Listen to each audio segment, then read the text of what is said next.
एक समय की बात है। सोनपुर नामक गांव में एक गरीब किसान रहता था, जिसका नाम कुंदन था। उसके माता पिता की मृत्यु हो चुकी थी, इसलिए वह अपने घर में अकेला रहता था। एक दिन वह खेतों में काम करने के लिए जंगल की ओर जा रहा था। तभी उसे वहां एक छोटा सा बंदर जख्मी हालत में गिरा हुआ दिखाई दिया। अरे, तुम कौन हो और यहाँ इस हालत में क्या कर रहे हो, छोटे बंदर? छोटा मासूम बंदर कुछ नहीं बोलता, वह सिर्फ दर्द से तड़प रहा था। लगता है कि जंगल में किसी शिकारी ने इस मासूम बंदर पर हमला किया है और यह अपनी जान बचाने के लिए यहाँ भागकर आया है। तुम बिल्कुल परेशान मत हो छोटे बंदर, मैं तुम्हें अपने साथ ले जाऊंगा और तुम्हारा इलाज करवाऊंगा। देखना, तुम बिल्कुल ठीक हो जाओगे।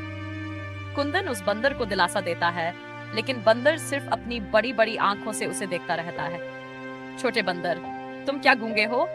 मैं कब से तुमसे बातें कर रहा हूँ, लेकिन तुम हो कि कुछ बोलते ही नहीं। मुझे तो लगता है कि तुम बोल ही नहीं सकते।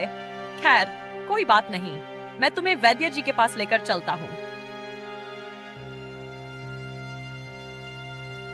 रास्ते में गांव के वैद्य जी मिल जाते हैं। अरे कुंदन, कहाँ जा रहे हो इतनी जल्दी में? और ये बंदर तुम्हें कहाँ से मिला?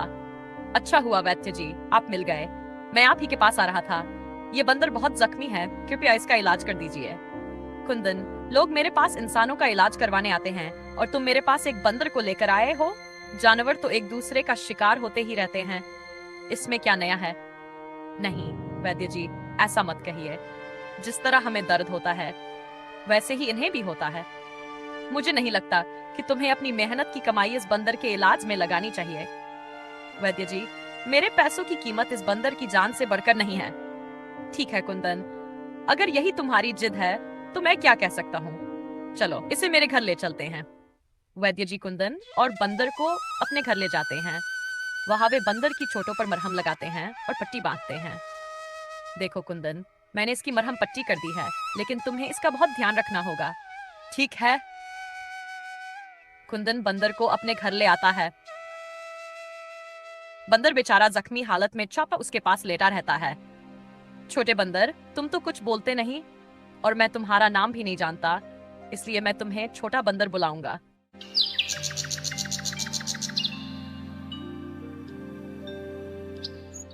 दिन गुजरते जाते हैं और कुंदन उसी तरह छोटे बंदर की सेवा करता रहता है, जिससे बंदर धीरे धीरे ठीक हो जाता है। छोटे बंदर, अब तुम पूरी तरह से ठीक हो चुके हो। अब मुझे लगता है कि तुम्हें तुम्हारे परिवार के पास पहुंचा देना चाहिए। चलो, मैं तुम्हें जंगल में छोड़ाता हूँ। कुंदन बंदर को लेकर जंगल की ओर जाता है।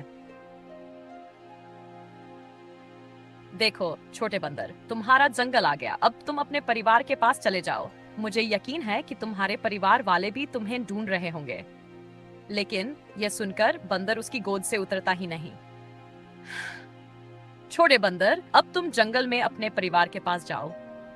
कुंदन की बहुत कोशिशों के बाद भी बंदर उसकी गोद से उतरने को तैयार नहीं होता। छोटे बंदर, अब मैं क्या करूं? तुम तो मेरी गोद से उतर ही नहीं रहे हो। इतना सुनते ही बंदर ने अपना मुंह कुंदन के सीने से लगा लिया, जैसे वह रो रहा हो। कुंदन मुस्कुराया और बोला, अच्छा तो तुम मेरे साथ रहना चाहते हो? फिर वह खुद से कहता है, वैसे भी मेरे घर में मेरे अलावा कोई नहीं है। अच्छा ही है, अब मुझे तुम्हारे रूप में एक साथी मिल जाएगा। कुंदन बंदर को अपने घर वापस ले आता है और फिर वे दोनों साथ रहने लगते हैं। अब बंदर भी कुंदन के हर काम में उसका हाथ बटाने लगता है।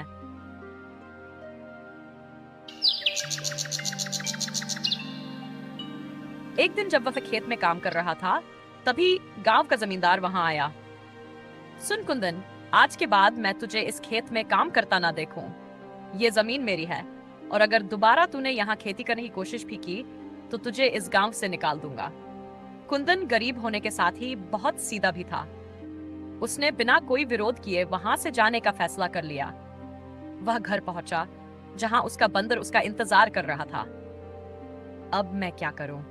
मेरे पास तो कोई दूसरा काम भी नहीं है जिससे मैं हमारा गुजारा कर सकूं। कुछ देर सोचने के बाद उसने फैसला किया, अब उसे अपना गांव छोड़कर किसी और जगह काम की तलाश करनी होगी। कुंदन अपने बंदर को साथ लेकर एक नए राज्य की ओर चल पड़ा। चलते चलते वे जंगल में पहुंच गए।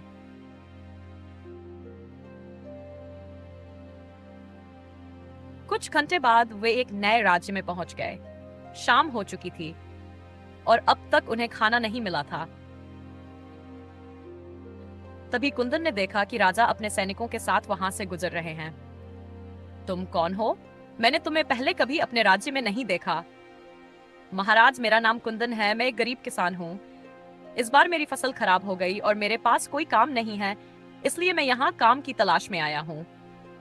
अगर मैं कहूँ कि तुम मेरे महल के पास के खेतों की देखभाल करो और बगीचे की सफाई करो, तो मैं बदले में तुम्हें रहने और खाने की जगह दूंगा। क्या तुम ये काम करोगे? कुंदन खुशी खुशी मान गया और राजा के साथ महल में चला गया।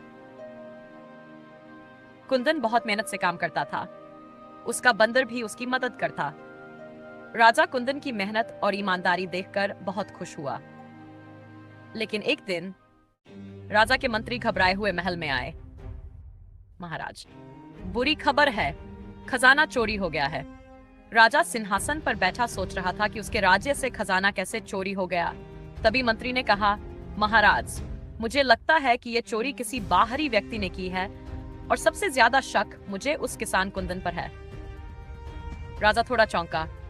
मंत्री जी, कुंदन तो बहुत सीधा और मेहनती है, मुझे नहीं लगता वह ऐसा करेगा।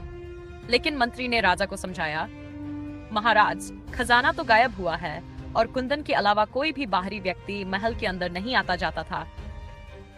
राजा ने सैनिकों को आदेश दिया कि कुंदन की तलाशी ली जाए। तलाशी के दौरान सैनिकों को कुंदन के कमरे से कुछ सोने के सिक्के मिले। राजा को गुस्सा आ गया और उसने कहा, कुंदन, तुमने मेरी आंखों में धूल झोंकने की हिम्मत कैसे की? कुंदन घबरा गया।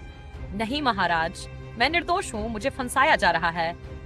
लेकिन राजा ने उसकी एक न सुनी और आदेश दिया, इसे कैद में डाल दो।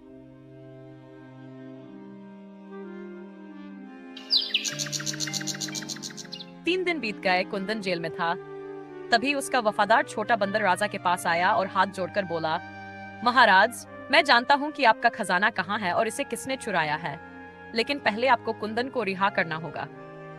राजा हैरान हुआ। बंदर, तुम बोल सकते हो? बंदर बोला, महाराज, मैं हमेशा से बोल सकता था, लेकिन जरूरत पड़ने पर ही बोलता हूँ।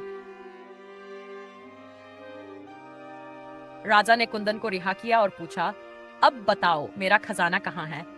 बंदर बोला, महाराज, खजाना महल के पीछे की गुफा में छुपाया गया है और इसे किसी और ने नहीं, बल्कि मंत्री जी ने चोरी किया है। राजा क्रोधित हो उठा। मंत्री जी, यह सच है? मंत्री ने घबराकर कहा, नहीं महाराज, यह बंदर झूठ बोल रहा है। चलो, उस गुफा की तलाशी लो। जब सैनिक गुफा में पहुंचे तो वहां सच में खजाना छुपा हुआ था। राजा ने गुस्से में मंत्री से कहा, तुमने मेरी आंखों में धूल झोंकने की कोशिश की, लेकिन इस छोटे बंदर ने तुम्हारी साजिश का पर्दाफाश कर दिया। अब तुम्हें इसकी सजा मिलेगी। राजा ने मंत्री को जेल में डालने का आदेश दिया और घोषणा की, अब से कुंदन इस राज्य का नया मंत्री होगा। कुंदन ने राजा को प्रणाम किया और छोटे बंदर को गले लगाकर कहा, धन्यवाद मेरे छोटे साथी, तूने मेरी जिंदगी बचा ली। राजा ने भी छोटे बंदर की तारीफ की और कहा, ऐसे वफादार साथी बहुत कम मिलते हैं। मैं तुम्हें राज्य का संरक्षक नियुक्त करता हूँ। बंदर खुशी से कूदने लगा। वीडियो कैसी लगी कमेंट में बताओ, और अगर ऐसी ही दमदार कहानियां समय पर देखना चाहते हो तो सब्सक्राइब जरूर करो। हर रविवार और बुधवार को ठीक 7:47 पर नई कहानी मिलेगी।